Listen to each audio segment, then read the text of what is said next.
Hey guys, I'm Chirag Chopra. I represent a studio called Lucid Labs. We recently published a game called Possessions on Apple Arcade, and we are into making narrative focused emotional experiences in the form of games. Thanks. Hello, guys. This is Deepak Gurijala, CEO founder of Street Lamp Games, makers of Keyboards Origins, Bombrica, and Curse Arena.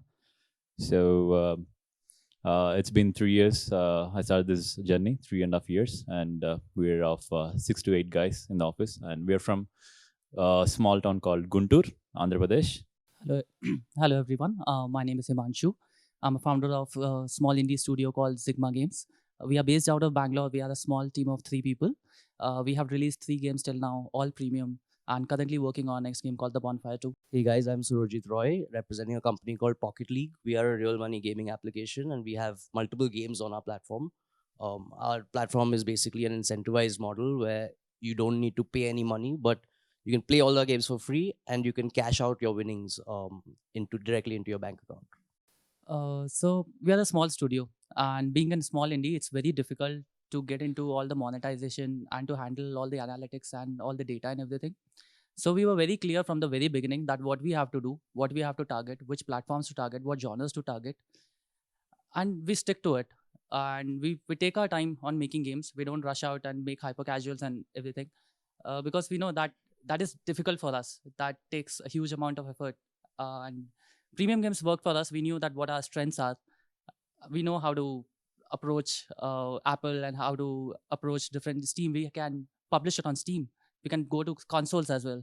So we thought premium works. Yeah. Yeah, I mean, see, most of the people are going for hyper casual these days and casual games, and for that, for any indie studios, they require a lot of finances. For small teams, they don't have huge finances. Like the capacity of about like 3 or 4 guys who are working with you, and you can make it big, right? And you don't have to invest more. All you need is like some media connections or connections with Apple, Google, or Steam. That's all you require to make it, and a good vision, good concept on a game to make a premium game. Yes, that's the reason we always go for premium. Yeah, I mean, these guys put it in a nice way. It's about like we are a bunch of nerds who only know how to make games, so we can't really capitalize on the fact that okay, we don't have enough funds to actually monetize and acquire users and keep the live ops running. So, and we personally at Lucid Labs, we believe in creating experiences which can be enjoyed without worrying about a paywall, watching an ad and waiting for timers. And so we believe that these sort of experiences are best delivered when the players don't have to worry about how to earn my next chapter or how to earn the virtual currency. And yeah. So I think the answer to this question dates back maybe a few years. When I was starting off in the industry, I think a lot of the information was in one or two places. As we used to discuss back in the day, right?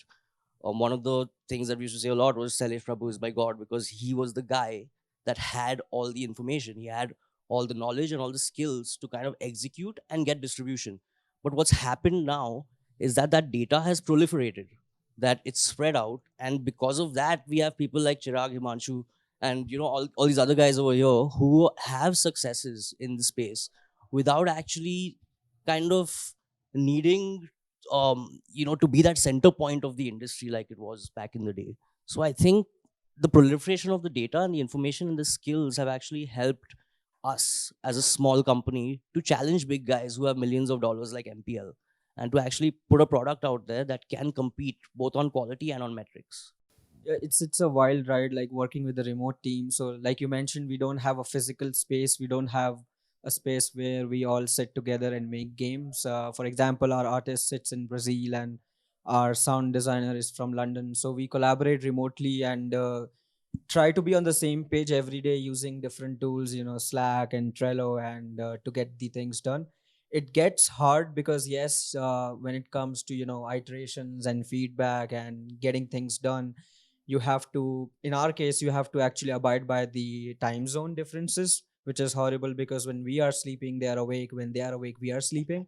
So it gets hard, but I think it gets worked out because in a way you actually get to meet a lot of people from all over the world, and we actually capitalize on it because now we physically can't show our game anywhere in Brazil or London.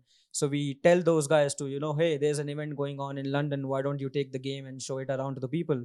Great. And that helps too. Deepak, so Deepak owns a company called Street Lamp Games, right? And their game, Bombarica, if you have played this game, has won a couple of awards internationally as well.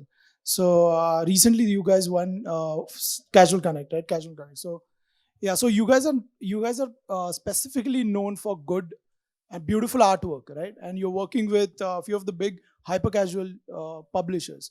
So what is the benefit with working with these publishers internationally, and how is it helping independent or small studios like us? Technically, I never wanted to go with any publisher till I released Bombrica. First, we published Bombrica in May. Then, in and around 7 to 8 publishers approached for that game. They want to try it out. Then, one fine day on June, Cheetah Mobiles had approached us. So, Cheetah Mobiles have released one of my favorite game, Piano Tiles. Hope everyone of you knowing that, right? So let's make a deal with them. I made a deal. It was an amazing deal. There was a little worry because I'm a small guy. I don't know how to sign a contract, man. Seriously, they send me 30 pages contract. Okay, reading 30 pages contract is something. Wow, 10.1. Please, can you explain me? It's that tough. Okay, somehow I read it in 7 days. I signed it. Then I come to know the advantages of dealing with publishers. Seriously, you don't have to worry about UA, and all my worries were gone in just couple of weeks. They asked me to change. They asked me to optimize the game in a couple of weeks. We had done it, and it was one of the biggest hits in India, thanks to Cheetah Mobiles. Then later on, we were approached by in and around 30 to 40 publishers. Currently, we are business partners with Lion Studios, Homa Games, Z Play, and Cheapop.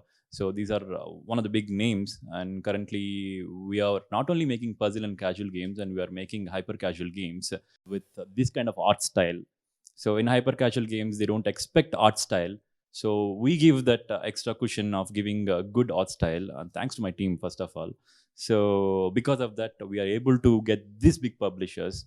And trust me, if you go with any big publishers, leave that whatever the amount they give us, but the value they give to the studio is very high. And if you release as an indie studio, you might get in Indian terms 1 lakh or very less than 100K or something like that. If you go with the big publishers, you might end up getting 1 million, 10 million, 15 million downloads. As we all want people to smile at our game and they should love our game. So that's the advantage of going with publishers. Yes. Awesome. In case of Himanshu has a two-man. Is this just a two-man studio, right? It's 3 now. It's 3 growing. Slowly. So we all know Bonfire is one of the most successful titles on mobile, tablets, and even on PC, I guess, right? Yeah. So it's crossed a lot of downloads as well as in terms of revenues, right? But it took you a lot of time to make that game, right? So what is your journey in terms of you made Bonfire for a very long period of time, but it was a successful game. Now you guys are working on Bonfire 2, which again we are seeing the game is displayed in the expo right now, and it's already looking fabulous. So how are you surviving that period as an indie, plus making a great kick-ass game, which you know it very well that it's going to be a success?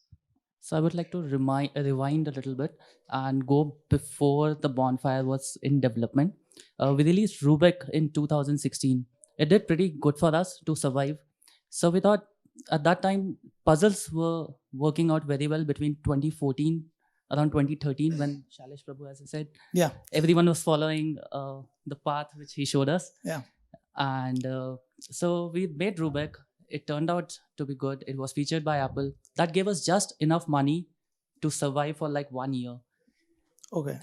And we were like, what next now? We started concept and everything. Then we came across Darkroom and Kingdom Newlands, and we thought, let's build a prototype on this and let's see how it works out. we showed it around and people were interested. That's how the bonfire came into development. And at the early, we didn't know that it was going to be success. We were very skeptical about it, but we kept going. We had to show perseverance, a lot of efforts. It took us about 1.5 years to actually complete it, but it was all worth it. And in the end, it was featured by the Apple globally, and later we released it on Steam. It did pretty okay on Steam, and currently we are building it on Switch, which is coming out on next year March on Switch as well. Awesome. Babo, so in terms of real gaming platform, right?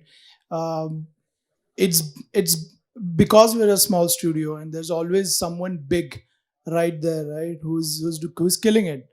How difficult is it to get into the financial space, like getting money to run that business? How difficult is it?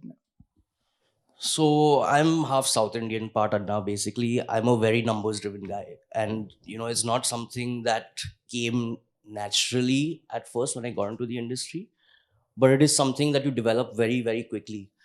Just being around everyone and coming to this conference every year, especially, and maybe watching Casual Connect videos and things like that on YouTube and learning, you kind of understand that it's the whole the space, as artistic as it is, can also be very very numbers driven. And I think having that numbers driven mindset can push you very far, challenging against the big guys. So I think that's what I would that's kind of how I look at things in terms of competing financially with So the big basically, a guys. data driven approach is Yes, totally. much So more focused on metrics, focused on ROI positive marketing campaigns, and just basically improving margins over time. I think that is kind of the other side of gaming and game dev outside of the artistic side. awesome. So Chirag, when we speak about running a company remotely, I'm sure there are a lot of people here who are independent solo developers, and they always on conferences like this, they always look for people with whom they can collaborate, right? And it's pretty tough. I've seen you doing this for last, I think, 6 years, right? So just quickly, a couple of things that you can suggest people to how can they manage a company remotely, tools or anything. See, it's all about keeping the communication consistent. I mean, it's all about communication. Since you guys are not present in the same room, talking to each other physically, the everything, no matter what you do on a daily basis or on a weekly basis, everything should be well laid out in terms of like everyone in the team should be on the same page when it comes to like what is the progress of the project. So using stuff like even Trello gives you a good insight of everyone in the team, not just the artist or the developer, of like what's the progress of the game and so on. And not just that, I mean, it's also good to keep everyone involved in what's going on with the game, even if the sound designer is like, let's say, not part of the project early on, but you've been making some progress with the game, you are showing it around to the expo and so on. It's always a good practice to share the insights and the feedback you get from these conferences back to the team, because one, they're not with you when you are doing this, and two, it's good to like keep it motivating among the team that hey, even though we are like countries apart from each other, but we still believe in this one game, and this game is actually doing wonders not just in India but around the world. So yeah, communication is one thing which I think helps us out, because now it's been 3 years we are working on Possessions, and I haven't made a game with this current team before Possessions. So we know each other for 3 years now, but now we are more than teammates, we are friends now, because we are like casually playing games together, we are talking about random stuff. So it's more of a friendship kind of a thing than a team thing. Got it. So we've been here for last 2-3 days, right? And we met a lot of people who have problems in even understanding the basic concepts of how to market the game, right? I think almost all of our games have been featured on app stores at one point of time, right? Himanshu, I think all of your games have been featured on app stores. There is a lot of confusion between people that if you put out a game, in the stores, right? It just gets up in the rankings and the game is featured. We had an Apple mixer yesterday. A day before that, we had an Apple event. So just you guys can put some light on how, what exactly a solo developer and indie developer can do to get to that level where people can recognize the game, especially App Store guys. So yeah, there is a great, like a huge misconception that if you just release a game, it will get featured automatically. It doesn't work that way. You have to be in connect with Apple way before release. You have to reach out to them at least 2 months before release. Just reach them out, send them mail that, hey, I'm making this, pitch your game right. And if you have a right concept and if you have a right game for them, they will definitely reach back to you. They will definitely reply to you, and then you can move the conversation ahead. Also, keep in mind that Apple is very picky when it comes to featuring on the game. They are very picky what comes on front of their page. So if your game meets that high standards, then definitely there's nothing stopping you from getting featured. Anybody else wants to add it? Yeah, I mean, over the past few years, like we've been doing this for a while. Apple has been really, I'd say, very open about it now. It was not possible back in our days where like it was hard to get in touch with them and show them Right. your games. But Right. now Apple is very, very, approachable. They are looking for cool games being built in India. They're looking for cool people making games. So yeah, I mean, keep them in the loop from early on. Make sure they know about your game, get their feedback, make your game Apple ready, and of course, if they like it, they'll do their best to make sure that you guys succeed. Yeah. So basically, two at least 2-3 months before the actual release. Yeah. As they said, 6 weeks. Recently, they were saying at least 6 weeks before you have to send the game to them. If you have some urgency to release, I guess there are a good number of people right up here. Everyone wants to release a game in Apple. They want to be featured, right? It's not that easy. So first, be in contact with them. They'll tell a lot of things. You have to change a lot of things. So then it'll happen. At least 6 weeks minimum.